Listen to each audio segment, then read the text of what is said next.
Yo, what's up? Dito ba lang? Ay, nako. Tinitira na naman tayo ng Apex, no? Pero okay lang yun. Kung nagpapahype ka dun sa kanta mo. Ako dito, nagda-drive lang. Yes. Yan mga trip nila eh, diba? Pero sige lang. Walang kwenta ang hip-hop pag wala si Tito Badang. Tandaan nyo yan, kaya tirahin nyo lang ako. Pagkapatay na karir nyo, tirahin nyo ako. Lalabas ang mga pangalan nyo kasi kakampihan kayo ng mga hip-hop tsaka mga haters at basher ko, di ba?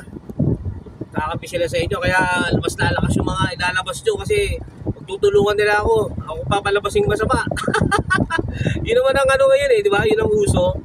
Kung sino yung nananahimik. Tapos pag tinira mo, ikaw pa masama pag bumawi ka, di ba? Yan talaga mga utak eh. Tapos ito naman mga bugok na fans nila, sasangayon kasi kung ano-ano naman sasabihin sa akin. Kala nila napakasama akong tao, punyetang buhay ito. Pero wala tayong magagawa. Basta ang pinaka the best thing yun na maging mabuti tayong tao sa pamilya natin. Hindi tayo mga ganyang mga tao na sumasakay lang sa issue para pumutok ang kanilang mga movement o ano man yung mga pakay nila. Pero wala akong pakialam doon. Style nila yun, trip nila yun. Sige, mag-enjoy lang kayo, putangin na. Basta si Tito Badang, tangin ako, wala akong pakialam sa inyo. Pag nainis ako, maglabas din ako ng diss track. Mga offbeat! Gagi, offbeat talaga. O hindi naman talaga offbeat, sinkopado.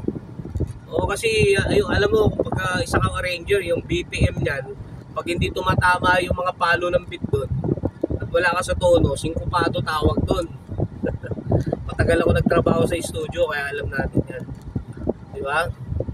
Kaya yung mga feeling singer dyan na rapper, huwag yun ang balakin yun.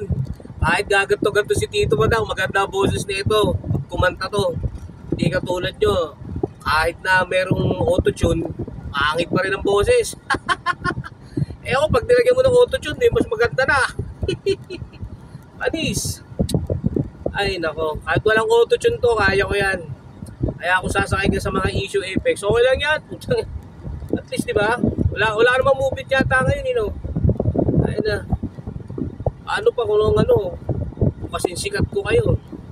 Baka hindi lang itong napundar ko.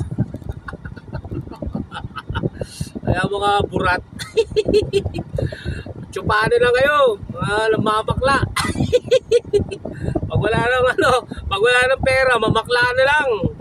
Hindi naman tatamay kay Tito Badang. Sarap na ng buhay ko eh, pa-drive-drive ng kotse, pa-business, di ba?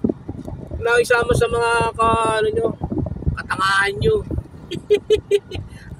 Isa ako dito sa Ordaneta, kapunta ako sa Popyan.